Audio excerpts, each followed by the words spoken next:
Urbanek. Yes, sir. Thank you, sir. Great to have you guys here. And you're going to say a few words in a minute about how ridiculous this was, but we've just freed you up. So you're going to have a good day. You're going to have a good number of years. Thanks as well to... Okay, hey guys. So I was wrapping up, making videos for the day, and then I saw the headline. It's actually live on Fox News. I just pulled it up on YouTube. It's a little bit easier for me. So what the headline said was Trump eases regulations on gas or auto emissions. I believe that's what it was. Who is that for? Do we really not care about auto emissions? Is that why cars are expensive? Because we don't want them putting out a bunch of stuff in the air that ruins the ozone and is killing us and giving us asthma? Is that what it is? This is wild. This right here is just crazy. I've only been following for a few minutes, and all these people are just laughing at every little thing he does, and it is just so sad. It is crazy. I'm gonna put this on. I'm gonna listen to it in the background while I'm getting my lunch ready, and then I'll be back with you guys in a few minutes to just it's unhealthy to watch this, but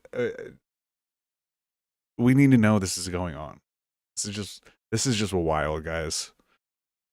Senator Shelley Moore Capito, Ted Cruz, Kevin Cramer, Marsha Blackburn, Eric Schmidt, and Bernie Marino, as well as Representatives Sam Graves, Vern Buchanan, Mike Kelly, Roger Williams, Lisa McClain, and Troy Balderson. All great people. These are great people, and I know there's a lot of support long beyond the people that are here. We had tremendous support on this. From day one, I've been taking action to make buying a car more affordable. I signed an executive order to end the unfair, expensive electric vehicle mandate. As you know, we had to have an electric car within a very short period of time, even though there was no way of charging them and lots of other things. It would have cost $5 trillion to build the charging plants. And as you know, in certain parts of the Midwest, to build 9 chargers, they spent $8 billion. So that wasn't working out too well. That was done before me, by the way. I wouldn't have let it go forward. We're canceling the EPA's absurd tailpipe emission standards, one of the most important things that I've never had a group of people come to me more powerfully and really just devastated that they had to do it. It was killing them than the automobile manufacturers, the tailpipe emission standards. And I can tell you, your people at Ford were coming to me all the time, and they were saying, please, it doesn't do anything, and it's killing us. And it's driving the cost through the roof. And we revoked Biden's emissions waiver for California so that California communists could not regulate the automobile industry and ruin the entire nation of automobiles. And they were doing that too. But we have that now under control also with your governor, who's got much more than he can control. Now, under the new rules being issued today by Secretary Duffy, the Department of Transportation will rescind the Biden fuel economy prices. And I hate to say that because they were really not economy. They were really, they were anti-economy. They were horrible what they were doing to the costs and actually making the car much worse. But these policies forced automakers to build cars using expensive technologies that drove up costs, drove up prices, and made the car much worse. The action is expected to save the typical consumer at least $1,000 off the price of a new car, and we think substantially more than that. Under the Trump administration, $70 billion are now being invested in the American auto industry. Ford has announced it will invest $5 billion across its Kentucky and Michigan plants. Is that a correct statement? That's right. That's a lot, $5 billion. You could do more. These are fake numbers. What do you mean invest $5 billion? What does that mean? You're going to build a new plant? When is that plant going to be operational? Is everything going to be more expensive because you just built it here and now you got to pay? It's just, what does that mean you're investing money in the economy? It doesn't make any sense. Creating at least 4,000 new jobs. Stellantis announced that it will invest $13 billion to expand its U.S.-based manufacturing by more than 50% and open new manufacturing facilities. Also, I don't want anything from Stellantis. I got a Dodge Ram from back in the day. It's terrible. Across the country, and I think a big part of that is also the tariffs. Because of tariffs, they're coming in, not only the automobile industry, AI, we're leading China in AI, we're leading everybody in AI, we're leading everybody and everything. We have the hottest country right now. We're not leading China. A lot of political people behind me, great political people, very we're not successful. Hate to break it to you, dog. We have the hottest country anywhere in the world. 1 year ago, we had a dead country, and now we have the hottest country anywhere in the world. And it started from November 5th, but it also started when we did the tariffs, and we've had tremendous support on the tariffs. It's bringing in trillions of dollars of wealth. It's bringing in national security. And I've stopped 8 wars, and of the 8 wars, 5 of them have been because of tariffs and trade. So they're very important. And General Motors plans to invest $4 billion as it brings Hasn't its stopped one manufacturing war. back to the Not United one. States from Mexico. After falling by 5% under Biden, U.S. auto production has surged by 10% so far this year. You know, I won the auto workers vote, but now even the head of the auto workers said Trump is the greatest president we've ever seen. And he happens to be right about that. But we're protecting our auto workers, and we're making it easier for every family to afford high-quality cars. In other words, we're bringing automobiles back and the manufacturing of automobiles back into this country. We lost 52% over the years, 52% of our automobile manufacturing. You see it, closed factories all over the place. Now they're all opening up. They're being, in most cases, they're being knocked down, and new ones are being built in their place. And a big beneficiary is the state of Michigan, but South Carolina, even states that didn't really do too much with the automobiles, they're opening up plants. It's been amazing. So between automobile plants, AI plants, and plants of every other nation, really every other type, including chips, we're going to have a big percentage of the chip market very soon. Not because of the CHIPS Act, which was horrible and ridiculous, where we just gave these companies billions and billions of dollars, and they just kept the money, but because of what we did with tariffs. They have to build here, otherwise they're going to have to pay tariffs. They won't be able to do business in the United States. And we're going to have a big percentage of the chip industry. As of about a year ago, 2 years ago, we had none. And now we're going to have a very big percentage when it all finishes out. So I'd like to ask Secretary Duffy to speak, and then Mr. Farley, and then Filosa, and Urbanik, and Castrita. And also we're going to ask some of our political leaders to speak, because let me tell you, they went out of their way. This was not easy. And people were brainwashed. This is a green new scam. And people were paying too much for a car that didn't work as well. And now they're going to have a great car that's going to be environmentally friendly, but it's going to cost you a lot less, and it's going to work great. All of the nonsense is being taken out of the cars. So, Secretary Duffy, could you say a few Thank you, words? Mr. President. So yesterday at the cabinet meeting, the president was talking about affordability, and the way that Democrats talk about affordability is a lie. Today is a perfect example of that. So these CAFE standards used what was contrary to the law. The Congress set a rule that says you have to look at combustion engines. Biden and Buttigieg actually did an analysis using Edge. Edge, that's right. Buttigieg used EVs and hybrids to come up with a 62 mile an hour per gallon standard, which I think the car companies will tell you is completely unattainable. So they spent a lot of money on technology trying to meet the unattainable standard, driving up the cost of a car, number one. And then number two, if they couldn't meet the unattainable standard, they had to trade for carbon, costing billions of dollars, and again, driving up the price of the car. So, Mr. President, what Democrats were doing were not making cars more affordable.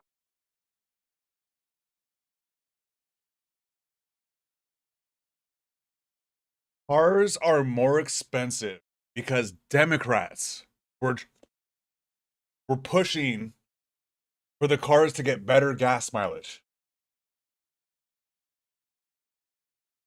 Let that sink in for a minute. That's what he's saying right now. That has got to be one of the dumbest things I've ever heard. That is ridiculous what he's saying right now. This whole thing is so ridiculous. They're making them less affordable. The consequence of that is going to be that more Americans can afford to buy a new car, which means they're going to be safer on the roads because of all the great new technology we have that save lives. So we'll have less death on American roads. These rules are going to allow the automakers to make vehicles that Americans want to purchase, not vehicles that Joe Biden and Buttigieg wants them to build, which is important. But also, this is important for American jobs. The more cars we sell, the more jobs we have in this country. And so this is jobs, this is freedom, and this is common sense, Mr. President. So thank you for your leadership. And I appreciate what the Senate did with the big, beautiful bill and what we've done here today. So thank you, Thank Mr. you very President. much. A big, beautiful bill is it's something. It's amazing. Wait till people see the benefits and the lower taxes that they're going to have, lower regulations. So, how about Ford? Mr. President and Secretary, all the important lawmakers here, competitors, today is a victory of common sense and affordability. We're very proud of Ford to be the #1 auto producer in our country. 80% of the vehicles we sell here we make in our country. Right. And we never left, unlike many of our competitors. We're the #1 exporter, and we have the Don't care. Really, I just don't care, dog. auto factory workers. And this CAFE standard that is aligned with customer demand is the right move for a lot of reasons. We were #2 last year in EV sales, we were #3 in hybrid, and we're the leading brand for combustion. We believe that people should be able to make a choice, as you said, Mr. President. And I doubt that any of those things are true. Like, #2 in hybrid? Really? With Toyota out there, Honda out there, Ford was number 2. Huh. We'll invest more in affordable vehicles. This allows us to invest in affordable vehicles made in the U.S., which we will take the lead on, and will allow us to make vehicles more affordable. So thank you for making this step for all of you. Thank you very much. One of the other things we're doing, it's separate from this meeting, but I think everybody here would agree with it. If you go to Japan, where I just left, and if you go to South Korea and Malaysia and other countries, they have a very small car, sort of like the Beetle used to be with the Volkswagen. They're very small, they're really cute. And I said, how would that do in this country? And everyone seems to think good, but you're not allowed to build them. And I've authorized the secretary to immediately approve the production of those cars. So you'll be able to buy, they really are, they're actually, some of them are really beautiful, actually. If you take a look, Honda, some of the Japanese companies do a beautiful job. But we're not allowed to make them in this country, and I think you're going to do very well with those cars. So we're going to approve those cars. Would you like to say something about that? Well, no, just that he never stops working, so even when he's on Asian time, he's calling me at midnight in the States. But he gave me the directive to clear the regulations on this, which we have. And so if Toyota or any other company wants to make smaller, more affordable cars, fuel efficient, we have cleared the deck so they can make them in America and sell them in America. They're really nice and less expensive. And it really gives people a chance to have a car, have a brand new car as opposed to a car that maybe isn't so great. And so you car companies start thinking about that. I think it's going to be a tremendous market. Please, would you like to say something? Thank you, Mr. President. It's a great day for us at Stellantis today because it's the day where we see CAFE regulation, Like, he's talking about the Hondas and the Toyotas that he saw in Japan that he really likes, and you can't make them here. I'm not sure exactly what he's talking about. Could be a variety of reasons why you can't make it here. It might be because of tariffs. We don't get a lot of Asian cars and Chinese cars because of tariffs, which is an absolute bummer. with real customers' demand. That's why at Stellantis we decided to invest through Jeep, Ram, Dodge, and Chrysler $13 billion in the next 4 years, increasing production by 50%, delivering to the market 5 new vehicles, and creating 5,000 additional jobs. That's because we believe in what you, Secretary Duffy, and all your team is doing in this country. We believe in growth, and we are ready to invest even more. So thank you very much. Thank you very much also for this great news of the K-Cars, which we are very interested in. And all this talk about like American-made cars. Stellantis is like an American. When you think of Jeep and Dodge and Ram stuff, that's what you think of. But this guy with the accent, oh my God. This is so silly. we are very looking forward to work with Secretary Duffy, your team, in the future for the next steps. Thank you very much. We'll get ready for those cars because we've We will. already cleared the way. You can start right away. We will. Thank you very much, Thank Mr. you, President. Thank you very much. Please. Mr. President, thank you so much for having me. Thank you very much. We support your leadership for this issue that is so important to the auto industry. I'm here representing the hard-working men and women of Orion Assembly in Michigan. Right. The facility, our manufacturing facility there is currently going through a retool so that we can build additional U.S. manufactured pickup trucks and full-size sport utilities for our customers, and we're so excited about that. And thank you for your support. Secretary Duffy, thank you as well. And this is largely coming in because of the tariff situation. We're taking in trillions of dollars, actually, trillions, and we have so many other advantages. But these great companies are coming back to the United States. They left the United States. If somebody was Are those trucks, those cars that you're making here, Mr. Guy in the red tie, are those vehicles going to be more expensive now that you make it all here, or whatever it is that you're saying? sitting behind this desk that knew what they were doing, that wouldn't have happened. They would have said, well, you can sell your car here, but we're going to put 100% tariff, and you would have never had the auto industry leave. Again, we lost more than 50% of our auto industry, and now it's all coming back, and I think it's coming back. Ultimately, it's going to be bigger. I believe it's going to be bigger than it was before, actually. But it's an honor to have you here, and please, would you like to say something? President? Thank you very much. Tom Castriotis, sir. I'm the chairman of National Automobile Dealers that represent 18,000 dealers in the country, along with 3,000 heavy-duty truck dealers. And what the actions that you've done as the president and your administration is definitely going to save our customers money. And you made your promises that let the consumer buy what they want, sir, and you delivered on that. And the other thing that you delivered was your promise in the big, beautiful bill, the tax deduction on loans that had gone away some years back. Right. And now that makes it affordable for our buyers that can save money through that loan of the tax, anywhere from several hundred to several thousand. So again, sir, on behalf of all the dealers and our customers, we appreciate what you and your administration have done, and of course, our legislative support as well, Mr. President. Thank you. That's very nice, and I'm glad you brought that up. We're allowing people to deduct, so if you go out and buy a car, and this is for middle income, but for lower income, no matter what, they never really had deductions. You know, rich people like deductions, but middle income people were never really afforded deductions, which is very unfair. You borrow money to buy a car, you're allowed to deduct the interest from your income tax, and I think that's going to be one of the most, in terms of your industry, I think it's going to be the biggest thing that we're talking about, maybe even bigger than CAFE standards. People are going to be able to borrow money, deduct it, so it's going to cost them essentially half. And they'll be... It'll help, yes, sir. I think it's going to be a tremendous factory. They've never had a chance to do that before. And that's all done. That's all in the great, big, beautiful bill. So it's really terrific. I'd like to ask a couple of our political leaders to say, because you guys have done an amazing job. This was something that was going to be very tough. We had to fight lunatics to get it done, and they had no answers. You know, it's you just present them with the facts, and they just say, well, we're just not going to vote for it. They couldn't talk about it, but they didn't want to vote. I see Mike Kelly, my friend back there, who's been with me from day one, right? Yep. What do you have to say, Mike? Well, you know what? I think you hit the key. Everybody's talking about the same thing. You In America, look at the way they like each other. Now, you can see, there's no hatred between these two guys. yeah, as long as I beat his price, we're friends. No, but you hit it on the head. The American people have always been able to choose what they want to buy. Right. They don't want to be taken out of the market by people who, quite frankly, don't even drive their own car, and saying this is the way you've got to go going into the future. And say, well, you may say that, but you're not in the market. You have no idea. And I know the business we're in. At the end of the day, if you were there with me, I'd say, so, Mr. President, other than price, what's keeping you from taking the car home today? It's always price. And the fact that we can build a car that's affordable, that people want to buy, that's the key to it. What you've done is unlock the most ridiculous statute that ever came in with CAFE. It wasn't done by the Congress. It wasn't done. It was done by President Obama after the courts failed on it. So thank you for doing what you're doing. You're making America great again in every single way. Thank you. Thank you. It's going to be so big for the auto manufacturers. People aren't even going to believe the impact this has.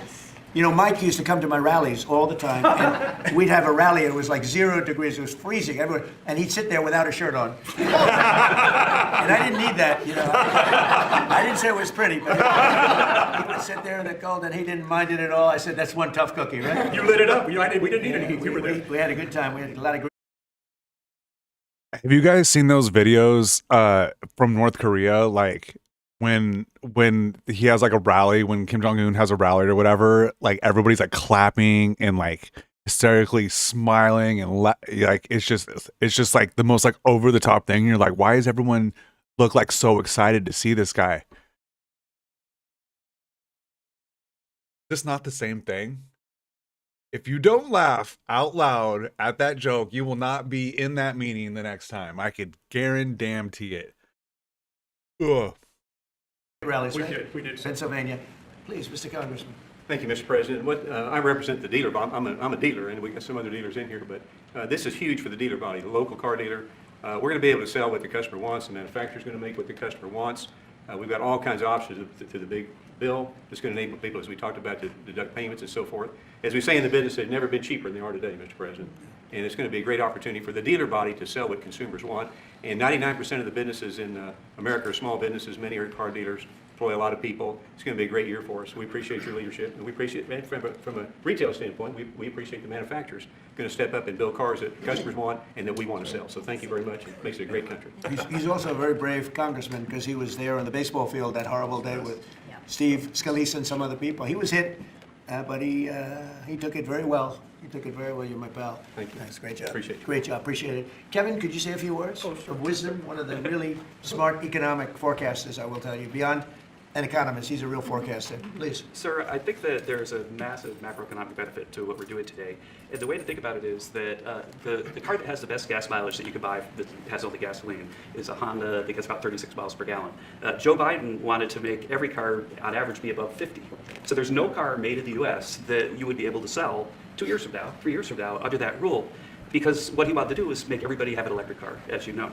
But here's the thing, that if everybody had an electric car, then nobody would be buying gasoline anymore, and they'd have to take all the miles that they travel and put it on the grid. And so we would have to increase the production of electricity in the U.S. by 25% over the next couple of years if they had their way. And so you've really stopped a massive disruption for the economy with this. So thank you, sir. And that wasn't the main reason, and yet it certainly is a main reason. You wouldn't have been able to do it even if you wanted it. It's just so crazy. That was the mandate, which we ended. Troy, would you like to say something? Great honor, thank you. My family is a former dealer, 48 years, Chrysler Dodge dealer.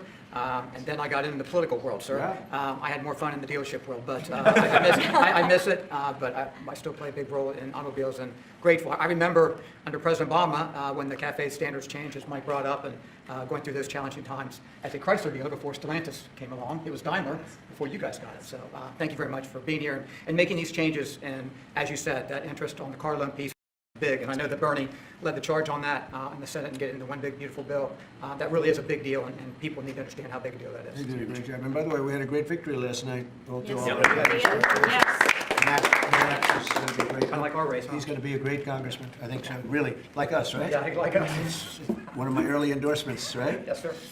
Can we talk about it? Yeah, right there is a man. Come in. Let me say hello to you. Please go ahead. Thank you, Mr. President, you. for your leadership. But the thing I've admired most, you've been in business, you've been in the battles over the years, and you're helping us lead us out. Most people that are up here have no idea about business or small business. It makes a big difference. One is. Number two is, I would just say in terms of the tax stuff we're talking about, one of the things that get missed, and I'm in Florida, Sarasota region, is the ability to deduct. Most people have a small business, they'll have a lawn business, they'll have this, that, they buy a new or used truck. They can take that deduction, let's say they're in a 20% tax bracket, but the vehicle's 60 grand, they can take 20% of the 60 grand, get a $12,000 write-off. They can pay their payments for the first year. That's a powerful tool we don't talk about.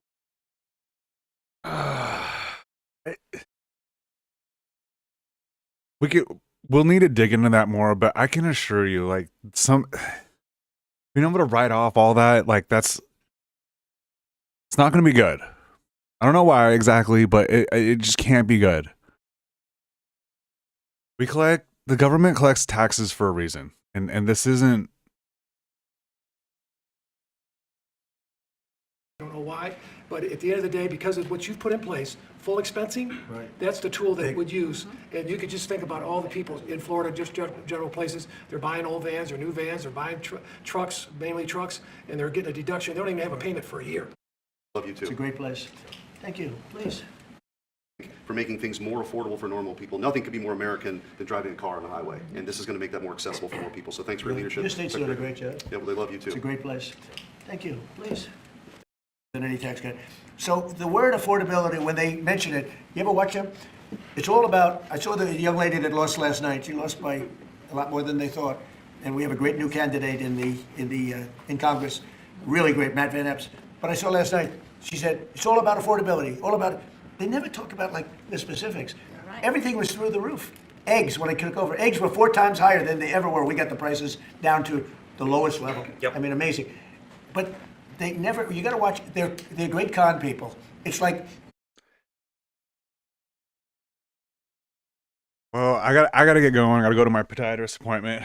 Hopefully I get out of this walking boot. But